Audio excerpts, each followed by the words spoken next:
グッドボタンやチャンネル登録、よかったらお願いします。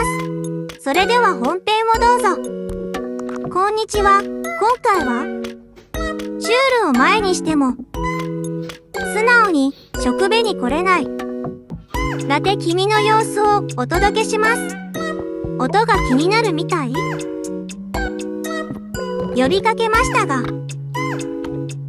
なかなか食べる気持ちになれないご様子。どうしたのでしょう。